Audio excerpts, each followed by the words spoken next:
Hey guys, we're live. Well, we still set up our Facebook Live. Yeah, we're half live. Half live. Half live. So for the That people, sounds like Aflac. half live, people that are half live, Dave Yeah, Picard. half live. Okay, everybody, welcome to episode 27 of the Almost Daily Show with your hosts, Chandler and The Dave Picardi. this guy. Oh, yeah. Yeah, you look great today, Dave. Yeah, I got up early this morning, took a shower, shaved, made myself presentable, Gosh, you look well rested and wonderful. well rested. Yeah. If you guys are listening to this, you're just going to have to hear the warmth of his voice. I'll get closer to the mic for it. Dang, that was sensual. That made my heart smile. Yes, it did. Yep, Yeah, we're professionals at that, professional heart smilers. that's right. That's what we do. When you're in the relationship game, you make people's hearts smile all the time. That's it. So today we have a pretty cool show. We were just talking about it, and we had the idea that we wanted to talk about building the team up and what a good team looks like and how to decide whether or not you want employees or contractors. And it's going to be a pretty interesting topic because one of the most difficult things I think you're going to do as a business owner and as an entrepreneur and as you grow is you're building your team, and these are people that you're going to have to rely on, that you're going to have to allow to grow with you, and then you're going to develop a sort of bond with, especially like the first 5 to like 7 members of your team. This is your foundation. Like if you don't have a foundation, you don't have anything to grow on, and you don't have anyone to leverage for people who are like good at what you're not good at. Right. And then, we work with a lot of professionals that offer services. And so, these types of businesses are usually tight on funds, and it's hard to hire employees. So a lot of the times we see people hiring or trying to hire people as contractors, even when they're not supposed to be contractors, or having employees do roles where maybe they should have hired contractors for them, right? So we're always helping people kind of decipher that a little bit. But our topic was more like, as we're building our team, we're growing at a fast rate, and we want to make sure that the only thing that matters to us is actually the relationship with our clients and doing a better job for them month in and month out. And so we try to manage growth with actually delivering service and staying part of their team. So for us, this is a big topic because we've brought on an unbelievable social media manager. He's like a guru, and we've actually had him on the show.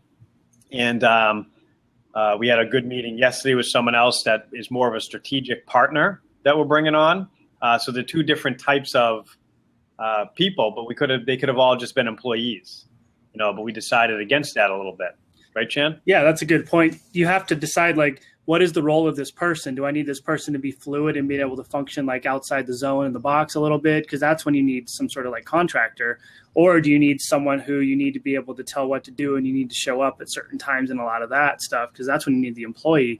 And so you have to define and outline your specific needs and your specific wants based on where you're currently at. And for us, sometimes it's employees coming on, sometimes it's contractors, sometimes you bring someone on temporarily to get a feel for who they are and what they're going to do is in like an intern capacity or a contractor capacity. And then when they've proven themselves and they show that they're capable of performing, doing the job, and actually like making things work day in and day out, that's when you offer them the employment. I have this philosophy nowadays of you bring people on quick and then you get rid of people quick based off of what they can do and what they can't do. Because if you drag things on, it's not only the business that's going to suffer, but the customers are going to suffer. If you have an employee who can't do their job and who is incapable of performing the tasks that are prescribed to them, the ultimate person who's going to suffer is the person you're trying to give the services to. And it's not fair to them because they don't have control over that. Client experience. It's all that really matters, right? So we have our clients. We want to make sure the experience is high. New clients does not supersede that, right? Our energy cannot go to that side of the equation. It has to always be with our clients. And it's the same thing with you guys out there, right? Your clients are the only thing that matters. And so you need to make sure the team is cohesive. They're all charging in the same direction. And really at the end of the day, your business is about your clients. And so everybody has to be doing their job on that end. And so what happens a lot is, especially if you're trying to take on too many roles, is you might get distracted by work, and that work might not be directly related to client experience and making sure that your clients are well taken care of so that they keep coming back and spending more money and behaving like great clients. So, you might need contractors for that, right? Or you might need to put it in perspective as to what is important, which is the client and the client relationship and experience. Yeah, exactly. And every time you bring someone on, I always think it's funny when someone comes with like a fancy resume and stuff like that, because I look at the resume and I say, everybody looks perfect on their resume. So let's just take that and throw it in the trash. It doesn't matter. If they don't, you don't want them because they didn't put the work in. That's right. That's your ticket. Okay, thank you for the resume. We're going to deposit it in the trash here. Now you're in front of me. So let's talk. Let's talk shop. Right. And that's when you work to understand the person, their philosophies, where they like to go, why they're in front of you, what they want to do. And I think it comes down to asking like multiple questions in multiple ways too. So it's, why do you want to work here? Well, because I think it's a great place. Okay, well, why do you think this is a great place? Because I follow the work that you do, and I really what you guys put out. Well, what specifically do you like? And if you ask the same question why 3 times, you end up getting the real answer. And that's when you really work to understand the person and their actual wants and needs. Right. Actually, that's how our social media guy that got brought in, he was consuming our stuff in the marketing industry and didn't like what the marketing industry does to people. And he wanted to be a part of our culture, right? So he kind of beat the door down and put himself on the team because of the culture that we've created. And that's incredible. And that's a good point. If you create culture, people follow that culture and people consume that culture that you're putting out, and then they want to be part of it. That's when you've really captivated someone. And that's just not how you bring on clients. That's how you bring on employees. Like, I follow what you do. I love what you do. I feel like you guys are the white knights in the industry, and I really need to be part of this. Right. And so then, which sparked our conversation. We're going, well, we weren't really looking to bring on anybody right now, right? What do we do now, right? So it actually, it was really cool. Is it sparked us like sitting down, rolling up our sleeves, and really getting aggressive with what we were looking to do. Saying, you know what, yeah, we weren't looking now, but it is the right time. Let's do it, right? Good fit, So, and that's just understanding that. Recognize that if you're putting out good stuff, there's going to be lots of great opportunities and relationships that you can partner with, use, bring on as team members, whatever it is. But you need to actually, recognize that stuff should be happening all the time around you, and you want to, maximize company growth, employee growth, contractor growth, the relationships around your business, the partnerships, everything. Exactly. And when people come to you and they already know your long-term vision because they paid attention to what you do, that's when you have someone who's going to follow you throughout the whole growth of the company and the industry, because the biggest way to get someone to follow you in what you're doing is explaining the vision to them, helping them understand the vision. And then once they can actually display that back, that's when they say, okay, I'm in this to win this because I believe in what you do. That's right. And like you said, it starts at the top. So we set the vision, right? We know what we want to do. And so we need to make sure that we surround ourselves with people that also have that vision. But I know I do, and this is why I think Chandler and I work so well together, is we really love the entrepreneurial spirit, right, in business. And so I don't think we could really work with anybody around us that doesn't have that spirit. Exactly. If you have to have that drive, that motivation, and the will to keep pushing forward, even when things are up and when things are down. And the biggest, most important thing for me is thinking outside the box. So I need you to do this. This is the path that you should follow. This is where we want to go. But how would you do this? How would you figure this out? Which path would you take? And then that's how you take the top leadership and go to the bottom. And that's how you develop efficient processes and strategies from people who are at all levels of the organization. It can't just be the top. It can't just be the bottom. It has to be a collaborative effort across the whole chain.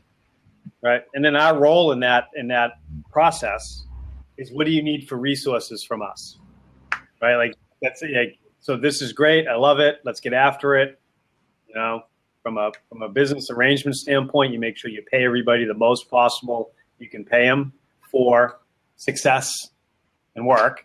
And what resources do you need for us to make it possible, right? That's why we have a partnership. That's why we have, you know, like these strategic relationships with people, is because more or multiple people with an entrepreneurial spirit that aren't afraid of work, that go all in on stuff, can get way more done together and be a much bigger product, right? Company, concept and idea to the world. And ultimately, like, I know our thing is we like changing lives, right? And building those relationships. So the more people lives we can change, the better.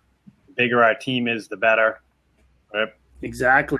No weak links. That's it. And the way you make sure that everybody's happy is constant communication and check-ins. Like, if you sense something's wrong, something is most obviously probably wrong. So you need to ask, like, hey, what's going on? What do you need? What can we do to fix things? And how can we help you? And if you're constantly checking in, getting feedback, and then actually responding and reacting to that feedback and caring about that feedback, that's how your team's going to propel forward, continue to be efficient, and continue to care about what you're doing. Everything's about building that culture of caring. Absolutely. Yeah. Good stuff, man. Yeah. Another good topic. Exactly. Shane had a couple good comments. He said, a successful small business needs people to fill 3 roles: people that can articulate and live the vision, people to execute that vision, and people to watch the money. Exactly. You got 3 subsets right there taken care of. He also said entrepreneurs and small business owners fall into the trap of trying to do all 3 at the same time. You need a good team, 100%. If you try to do everything, you ultimately do nothing. That's right. That's right. Lots of talk, no action. Right. Like that country song. Oh, drives me crazy. Yeah. It drives me absolutely crazy. It's out of control. Like I'm big on like overall vision and can put the work in, all that. When you have a team and you put the work in and the implementation side can't get done, it's the most frustrating thing in the world. You know, and so, you know, you either have to bring the vision down to something that's manageable, right? So it's like, so here's what we want to do. Let's get it done. We're all in the boat to get it done. That's fine. But the bigger the vision gets, the more people is needed to actually pull it off. Exactly. You can't have a big vision and not be able to execute on that big vision. That's right. Remember, sometimes you got to swallow your pride and say that you're not good at some things or you need help. And that's when you grow your team. And if you don't grow your team, you're ultimately going to fail due to burnout. Yep. I've been there before. Burnout is not fun. No, burnout's terrible. It's a horrifying experience for people. Yep. All right. Yeah, this is good stuff. I like this episode. Me too. I like every episode we do. Me too. It's just more time to talk with you. Yeah, we just have this conversation and people listen to us, which is pretty cool. At least a couple people. Yeah, we got like 12 listeners or something. 4. We're 2 of them. 2. Actually, it is crazy that like after these shows we get contacted like just so many people, which is so cool. Yeah, I love the emails, especially the questions, and that's the reason to do it all. Yep. To help people out. All right, Dave, I'm going to see you in Vegas tomorrow. Yes, Vegas, baby. Yeah, we'll do Almost Daily 28 in Vegas, so make sure you tune in tomorrow. Absolutely. All right, guys. All right.